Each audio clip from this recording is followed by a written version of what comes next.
نبی کریم صلی اللہ علیہ وسلم کے چچا حضرت امیر حمزہ کا اسلام لانا۔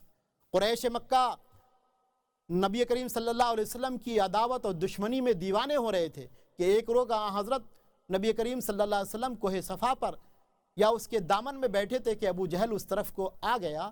اس نے آپ کو دیکھ کر اول تو بہت سخت و سست برا بھلا کہا اور ناپسندیدہ الفاظ کہے۔ آپ نے جب آپ کی اس کی بیہودہ سرائی کا کوئی جواب نہ دیا تو اس نے ایک پتھر اٹھا کر مارا، جس سے آپ زخمی ہوئے اور خون بہنے لگا۔ آپ خاموشی سے اپنے گھر چلے آئے۔ ابو جہل صحن کعبہ میں جہاں لوگ بیٹھے ہوئے تھے باتیں کر رہا تھا، آ بیٹھا۔ حضرت امیر حمزہ ابن عبد المطلب حضرت صلی اللہ علیہ وسلم کے چچا تھے، ان کو حضرت صلی اللہ علیہ وسلم سے بہت محبت تھی، مگر وہ ابھی تک شرک پر قائم اور مشرکوں کے شریک حال تھے۔ ان کی عادت تھی کہ تیر کمان لے کر صبح جنگل کی طرف نکل جاتے، دن بھر شکار کرتے اور شکار کی تلاش میں مصروف رہتے، شام کو واپس آ کر اول خانہ کعبہ کا طواف کرتے، پھر اپنے گھر جاتے۔ وہ حسب معمول جب شکار سے واپس آئے تو اول راستے ہی میں ابو جہل کی لونڈی ملی۔ اس نے ابو جہل کا نبی کریم صلی اللہ علیہ وسلم کو گالیاں دینا اور پتھر مارنا اور آپ کا صبر و شکر کے ساتھ خاموش رہنا سب حضرت حمزہ کو بتا دیا۔ حضرت حمزہ حضرت صلی اللہ علیہ وسلم کے چچا ہونے کے علاوہ آپ کے رضائی بھائی یعنی دودھ شریک بھائی بھی تھے۔ خون اور دودھ کے جوش نے ان کو از خود رفتہ کر دیا۔ وہ اول خانہ کعبہ میں گئے، وہاں طواف سے فارغ ہو کر سیدھے اس مجمع کی طرف متوجہ ہوئے جہاں ابو جہل بیٹھا ہوا باتیں کر رہا تھا۔ حضرت حمزہ بڑے پہلوان اور جنگجو اور عرب کے مشہور بہادروں میں شمار ہوتے تھے۔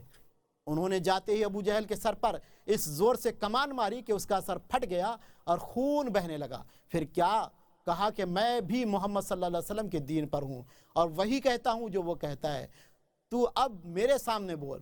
ابو جہل کے ساتھیوں کو غصہ آیا اور وہ اس کی حمایت میں اٹھے، مگر ابو جہل حضرت حمزہ کی بہادری سے اس قدر ڈرا ہوا، متاثر اور مرعوب تھا کہ اس نے خود ہی اپنے حمایتیوں کو بھی یہ کہہ کر روک دیا کہ واقعی مجھ سے ہی زیادتی ہو گئی تھی۔ اگر حمزہ مجھ سے اپنے بھتیجے کا انتقام نہ دیتے تو بے حمیت بے غیرت شمار ہوتے۔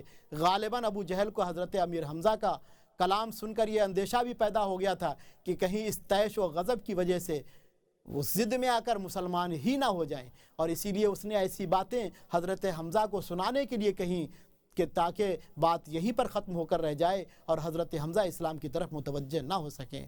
حضرت حمزہ ابو جہل کی مجاز پرسی کر کے یعنی اس کی پٹائی لگا کر نبی کریم صلی اللہ علیہ وسلم کے پاس آئے اور کہا، بھتیجے تم یہ سن کر خوش ہو جاؤ، میں نے ابو جہل سے تمہارا بدلہ لے لیا۔ نبی کریم صلی اللہ علیہ وسلم نے فرمایا کہ چچا میں ایسی باتوں سے خوش نہیں ہوا کرتا، ہاں اگر آپ مسلمان ہو جائیں تو مجھ کو بڑی خوشی حاصل ہوگی۔ یہ سن کر حضرت امیر حمزہ نے اسی وقت اسلام قبول کر لیا۔ حضرت امیر حمزہ کے مسلمان ہونے سے مسلمانوں کی آفت رسیدہ جمعیت کو بڑی قوت اور امداد حاصل ہوئی۔ یہ نبوت کے 6 سال کا واقعہ ہے۔ اس وقت حضرت صلی اللہ علیہ وسلم دار ارقم میں تھے۔ قریش مکہ حضرت صلی اللہ علیہ وسلم کی شان میں بہت ہی گستاخ اور بے باک ہو گئے تھے۔ اب حضرت حمزہ کے مسلمان ہونے نے ان کو کسی قدر محتاط اور مؤدب بنا دیا اور وہ احتیاط سے کام لینے لگے اور نبی کریم صلی اللہ علیہ وسلم کی شان اقدس میں گستاخیاں کرنے میں کچھ تامل اور جھجک محسوس کرنے لگے۔